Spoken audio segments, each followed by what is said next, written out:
Tai laba diena ir atsiprašau už begalę pašalinių garsų. Kol aš čia kalbėsiu, aplinkui čiulbės paukščiai, skraidys lėktuvai, girdėsis, kaip kažkur toli pravažiuoja automobiliai ir aišku, truputėlį galbūt girdėsis vėją. Va, nes mes esame lauke. Aš esu mūsų sode, mūsų fantastiniam daug metų puoselėtam sode, kuris po mūsų paskutinės kelionės po truputėlį tampa japonišku. Va, tai šiandieną apie Japoniją, kokiais naudingais patyrimais ir atradimais mes galėtume pasidalyti.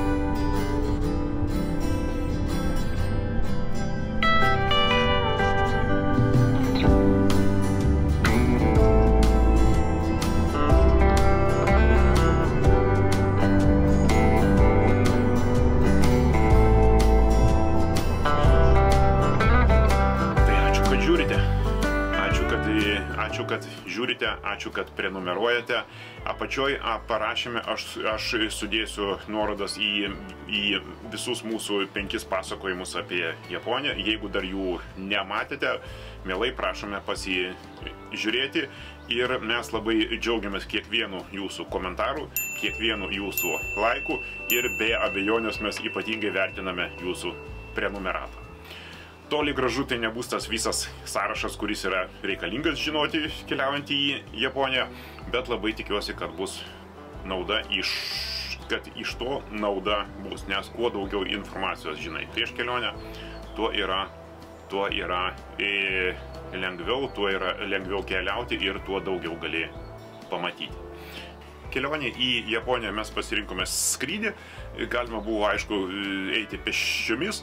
Kai aš tapsiu tikrų dzen budistų, tai aš būtinai eisiu pėsčiomis. Juokauju, niekur aš pėsčiomis neisiu ir niekur aš nenueisiu iki Japonijos, man laiko neužtenka. Tai va, tai iš tikrųjų mes skridom lėktuvu, mes pasirinkome kainos ir kokybės santykį, mes skridome su Finairu, su Suomių avialinijom.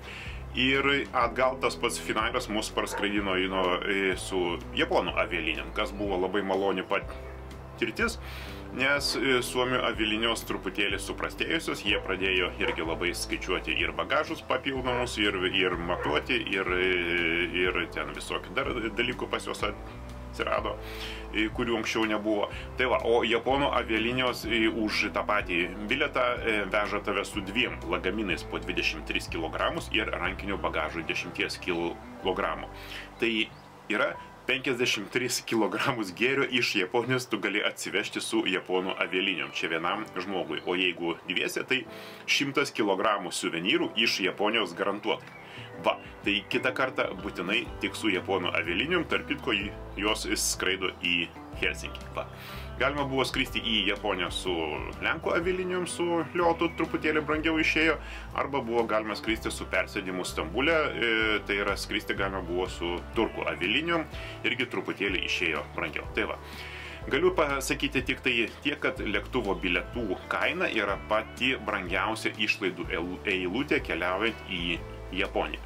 Į tą pusę mes skridome dėl visiems žinomų priežasčių per apačią, tai yra per Himalajus, per Indiją, per Kiniją, per aplinkui jo. Ir skridom 13 valandų, pakankamai ilgas skrydis, o atgal japonų avialinijos varė per šiaurės ašigalį. Per viršų jo. Buvo labai fainai, kai išskridome iš Tokijo ryte. Ir už poros valandų sutemo, nors kaip tik turėjo būti diena, nes mes panirome į poliarinę naktį. Buvo labai įdomi patirtis, nes vietoj dienos tapo naktis.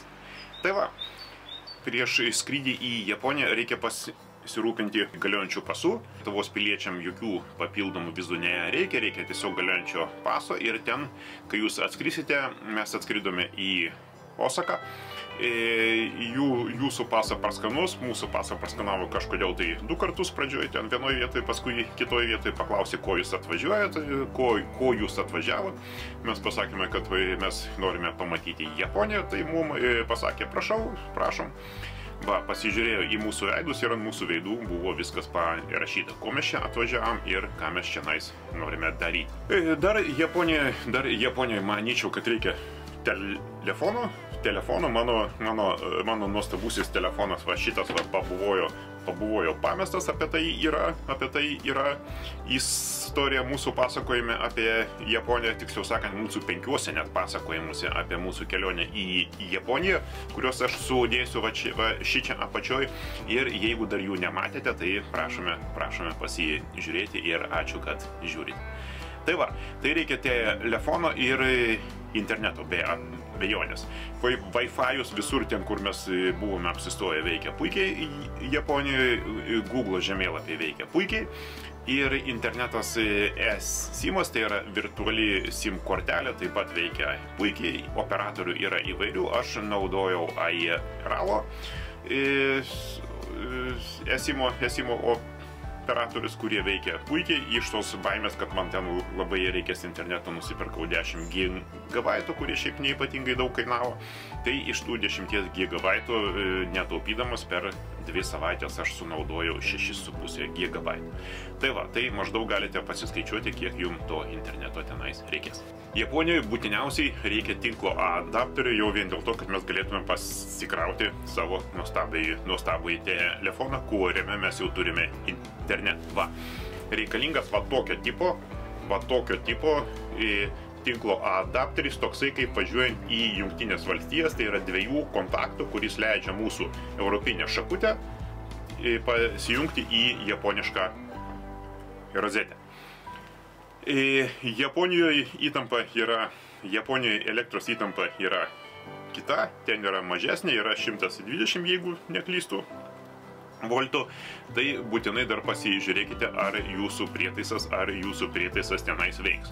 Nes jeigu jūs, pavyzdžiui, sugalvosite tenais nusivežti savo feną, kuris veikia tik tai nuo 220, jisai tenais tiesiog neveiks, nes bus per maža įtampa. Va. Daug kur internete yra klaidinanti informacija, yra parašyta, kad toksai adapteris turi būti 3 kontaktų, dar per vidurį yra vienas įžeminimo kontaktas, iš tikrųjų tai yra ne visai tiesa, visur, kur mes buvom, yra būtent 2 kontaktų, 3 kontaktų galbūt yra ultramoderniuose viešbučiuose arba dar kažkur, niekur mes tokio nematėme, ir net ir bus 3, jeigu bus 3 kontaktų rozetė, tokį adapterį jūs visada galėsite irgi panaudoti. Va. Japonijoje, aišku, reikia pinigų. Pinigų reikia ne tik Japonijoje ir Lietuvoje. Va, Japonijoje galioja lietuviškos kortelės, be jokių problemų ten jomis galima atsiskaityti, jeigu jums pasiseks ir jeigu Japonas tą kortelę priims. Aš kalbu apie tai, kad Japonai nemėgsta kortelių, Japonai mėgsta grynus pinigus, greičiausiai dėl tų pačių priežasčių kaip ir visam pasaulyje žmonės mėgsta grynus pinigus. Kiekvieną dieną mes susidurdavome su tuo, kad reikėdavo grynų pinigų. Va.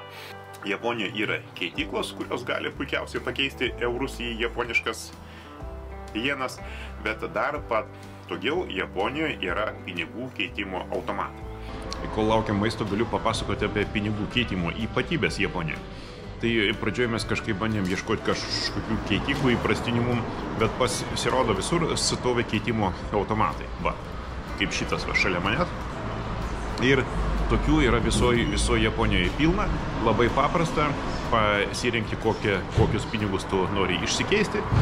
Ir įkiši kupiūrą ir jisai tau duoda japoniškų pinigų. Absoliučiai paprasta ir veikia užtikrintai. Ir šalia prie tų automatų kažkodėl tai dažniausiai būna va tie žaidimo automatai. Nes tipo tu išsikeiti pinigus ir paskui praloši juos. Va čia. Mes šituose automatuose pralošiam 1000 jenų, kas pagal mano supratimą yra beprotiški pinigai. 1000. Tai yra 3 eurai. Tai yra košmariški pinigai. 6. Jo, man sako, kad ne 3, o 6. Tai va, mes šituose automatuose pralošiam 6 eurus. Nekenčiu keityklų, prie kurių pastatyti žaidimo automatai. Išsikeiti pinigų ir prašykė viską. Va, tai jeigu reikia išsikeisti pinigų, žinokit, ten, kur žaidimo automatai, ten ir yra keitykla. Japonija yra labai gera šalis. Tai kaipgi susikalbėti? Kaipgi susikalbėti Japonijoje? Be abejonės japoniškai arba lietuviškai. Japonai puikiai žino lietuvių kalbą ir galim susikalbėti su jais lietuvių kalbą. Aišku, juokauju ir taip nėra. Va, Japonai neypatingai kalba anglų kalba ir juolab kitom užsienio kalbom, kiek žinau, jiem pakankamai artimai yra korėjiečių kalba, bet jie kalba japoniškai. Net ir jaunesni žmonės, net ir viešbučio aptarnaujantis personalas dažniausiai angliškai kalba neypatingai gerai, panašiai kaip aš.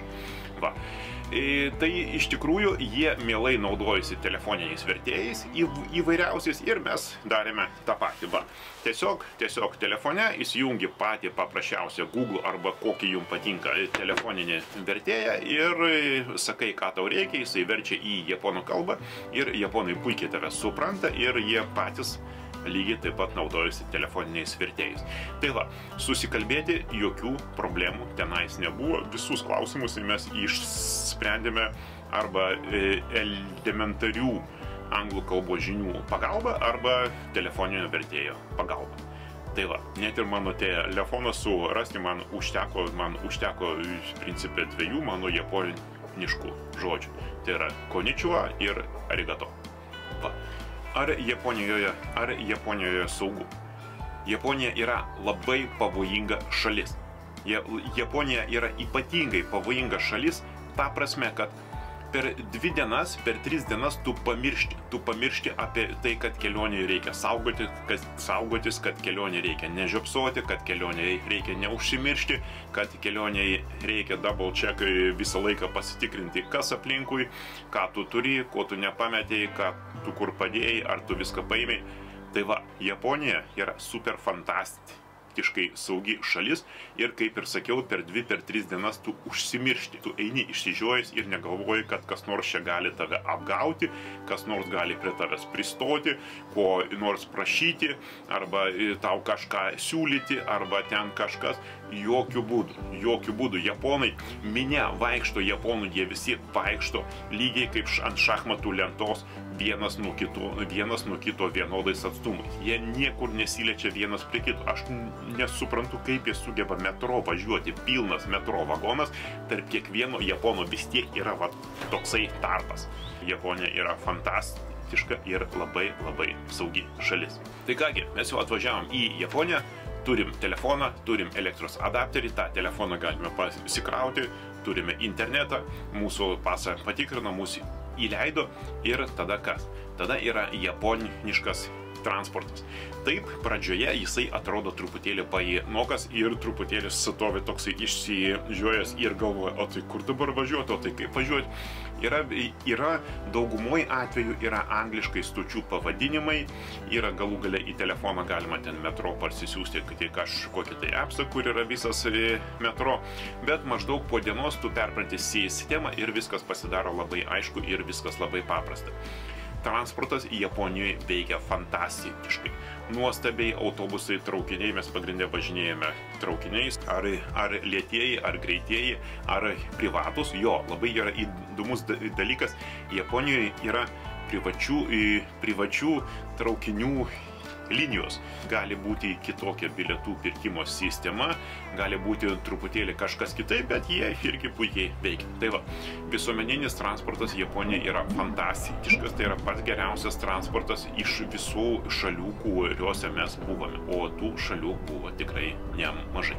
Tai labai džiugina ir tai iš tikrųjų yra labai patogu Japonijoje naudotis viešuoju transportu. Bilieto kaina metro kainuoja priklausomai nuo to, kaip tu toli važiuoji, kainavo nuo mažiau negu euras iki 3, 4, 5 eurų, jeigu važiuoji, pavyzdžiui, valandą, pusantros valandos.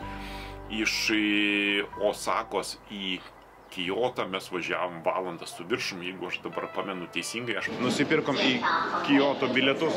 Bilietai kainuoja 430, tai yra 860 už 2.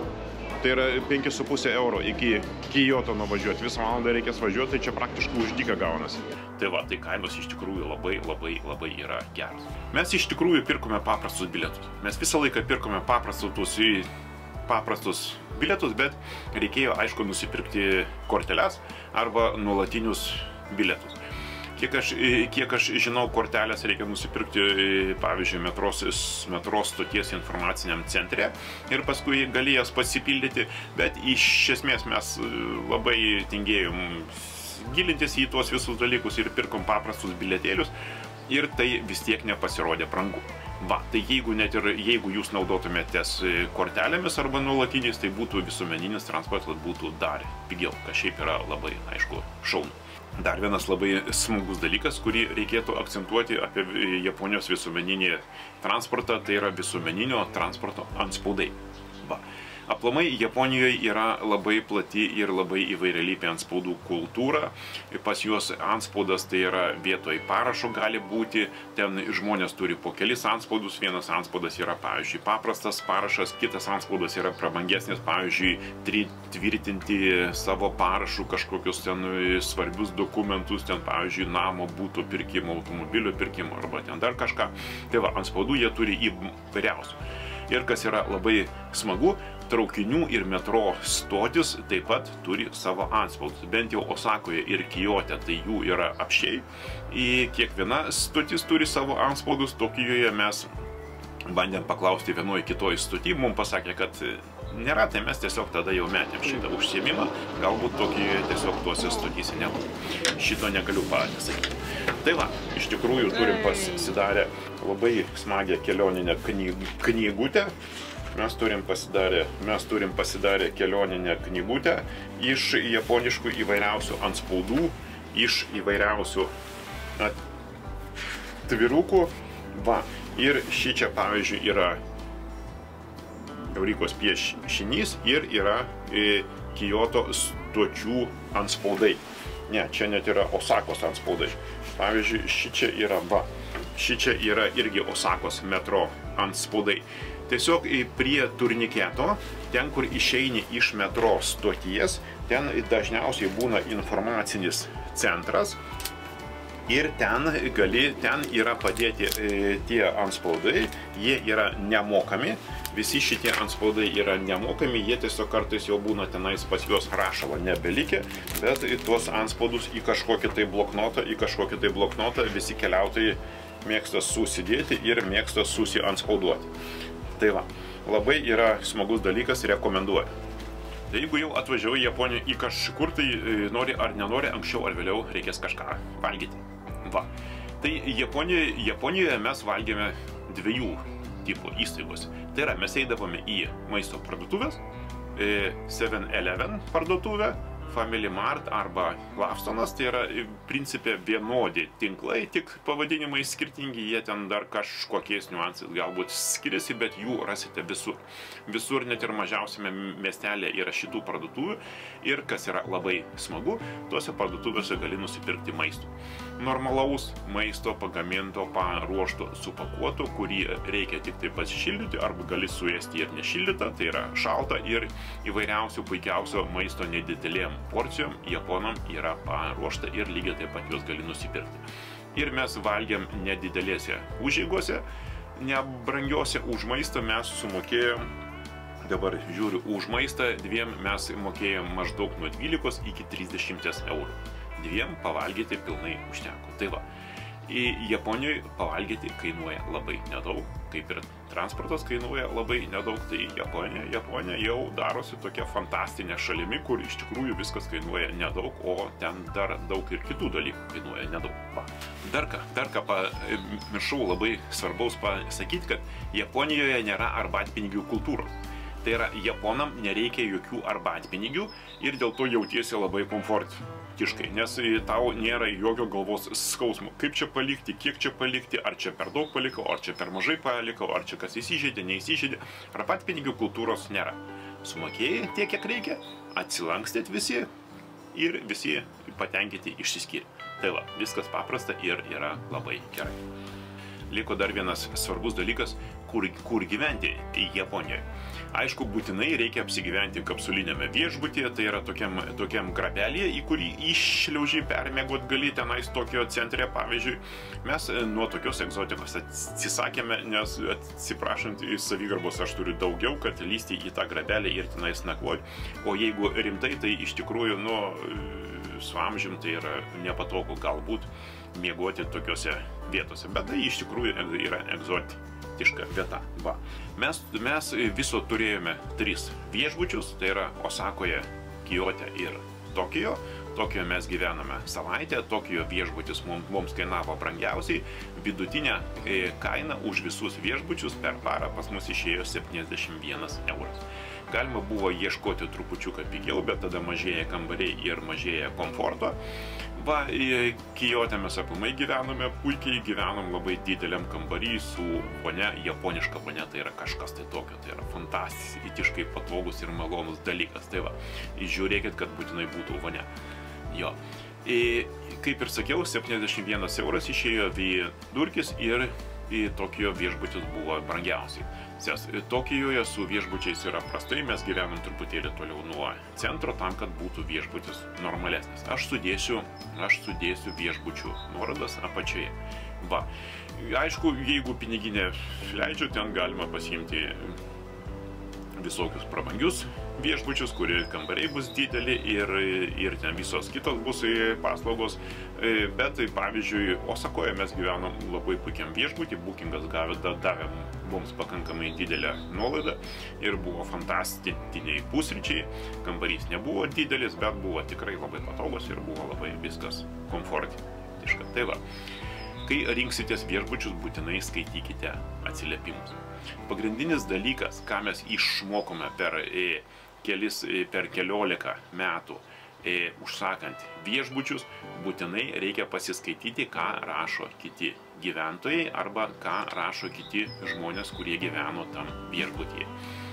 Labai daug gauni tos informacijos, kurios nėra apie tą viešbutį, arba tarp eilučių galima sužinoti daug įdomių dalykų ir priimti teisingą sprendimą. Tai va, kaip ir sakiau, čia pas mus bus įvairiausių garsų. Čia pas mus dabar skamba bažnyčios bokštas, nes dabar yra 5:30, tai kaip tik kviečia pamaldom.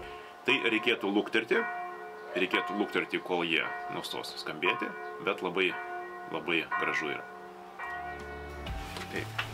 Kitas labai smagus ir labai japoniškas dalykas, tai yra šventyklų antspaudai ir šventyklų užrašai arba palinkėjimai. Tai iš tikrųjų yra labai sena japoniška piligrimystės tradicija, atėjusi dar iš Edo laikotarpio, tai yra iš viduramžių, kai žmonės keliaudavo nuo šventyklos iki šventyklos, arba piligrimai tai būdavo, arba šiaip įvairiais reikalais. Ir ten vienuolė jiem uždėdavo kažkokią tai antspaudą ir parašydavo kažkokį tai palinkėjimą. Dabar kaip viskas vyksta? Norint kolekcionuoti šituos palinkėjimus arba antspaudus, kurių užrašymo procesą galima buvo pamatyti pas mus filme. Pas mus viename iš mūsų video apie Kijotą jie atrodo pavyzdžiui šitaip. Reikia nusipirkti specialų bloknotą, specialaus formato. Jie parsiduoda ant kiekvieno kampo, grubiai kalbant, įvairiuose suvenyrų parduotuvėse, parsiduoda šitie bloknotai. Jie yra tokio dydžio, jie gali būti įvairių viršelių, įvairios apdailos ir jie yra tokios konstrukcijos. Tie bloknotai, aš pabandysiu dabar aiškiai parodyti, tie bloknotai yra kaip armonikėlė. Oi, viskas iškrito, va. Jie yra armonikėlės principo ir tą bloknotą būdamas šventykloje. Būdamas šventykloje, beveik visos šventyklos, kur mes buvom, turi tokią paslaugą. Tą bloknotą paduodi vienuoliui, kuris sėdi tam langelyje. Ir jisai tau užrašo į tą bloknotą, kažkokį tai palinkėjimą gerų dalykų. Jie linki, ta prasme, sveikatos, ar sėkmės, ar ten šeimai kažko gero ir uždeda tos šventyklos antspaudą. Va, labai smagus, labai mielas dalykas, mes pririnkome pilną šitą bloknotą, pilną šitą knygutę, pririnkome tų antspaudų ir palinkėjimų. Labai gražu, labai jaudinanti iš tikrųjų procedūra, labai miela. Va. Tai iš tikrųjų kaip yra. Jeigu aš kažko nepaminėjau, arba turite klausimų, arba yra apie kažkokius dalykus norit sužinoti plačiau, tai iš tikrųjų komentaruose rašykit. Komentaruose rašykit, aš būtinai pagal galimybės atsakysiu į visus klausimus jūsų arba suteiksiu informaciją, jeigu aš kažko nepaminėjau. Aš tiesiog nenoriu labai išsiplėsti. Dar vienas labai įdomus dalykas ir kuris yra aktualus keliaujant, tai yra šiukšlės. Kaip bebūtų keista, taip, šiukšlės yra aktualu, nes pavyzdžiui, tu suvalgei kažkokį tai pyragėlį arba išgėrei limonadą į Japonijoje eidamas gatve ir tada kyla klausimas, o kur dėti buteliuką, arba kur dėti popieriuką, arba dėti kažkokią tai šiukšlę. Iš tikrųjų, daugumas keliautojų ir mes tą patį darėm, šiukšlės gan ilgą laiką nešiojasi su savimi. Nes Japonijoje nėra šiukšlių dėžių. Nes Japonijoje nėra šiukšlių dėžių ir šiukšlių dėžių ten pas juos nėra dėl kelių priežasčių. Japonai yra maniakiški šiukšlių rūšiuotojai. Jie absoliučiai rūšiuoja šiukšlės įvairiausias į atskiras ten maišelius, dėžutės deda, išplautas, tvarkingai sutvarkytas. Tai greičiausiai dėl tos priežasties viešai tų šiukšlių dėžių yra labai nedaug. Ir kiek aš žinau, dėl visuomeninio saugumo, nes pas juos buvo keli teroristiniai aktai susiję su tuom, kad pakankamai senai tai buvo susiję su tuom, kad buvo iš šiukšlių dėžės įdėti sprogmenys, tai daugelyje miestų tiesiog šiukšlių dėžės yra iš viešų vietų panaikintos. Tarp kitko ir suoliukų neypatingai tenais irgi yra. Tai kartais tai yra truputėlį problema. O šiukšlės kaip imi su savim maišelį, turi maišelį, į tą maišelį įsidedi ir nešiojas tol, kol surasi, kur išmesti arba parsineši į viešbutį. Taip. Mes Tokijoje aplankėm 2 šiuolaikinio meno parodas arba instaliacijų parodas. Tai yra Team Lab Planet ir Team Lab Borderless. Tai jos yra skirtingose Tokijo vietose, čia yra tos pačios kompanijos atrakcionai ir kelis kartus manęs jau klausė, tai kuom jos skiriasi ir kurią reikėtų lankyti arba kuri yra geresnė. Aš negaliu pasakyti, kuri iš jų yra geresnė, kad viena blogesnė, kita geresnė, jos yra skirtingos. Team Lab Borderless yra labiau projekcinio meno erdvė, kur yra viskas pagrįsta galbūt labiau kažkokiom tai projekcijom įvairiuose erdvėse, o Team Lab Planet yra truputėlį net nuošalesnėje Tokijo vietoje, tenais tose salose su piltinėse, kur yra naujas rajonas, taip vadinamasis. Ir ten nuvažiuoti net reikia, atrodo, su autobusu, su metro davažiuoja ir paskui su autobusu pavažiuoti iki ten reikia. Tai Team Lab Planet yra labiau 3D erdvė.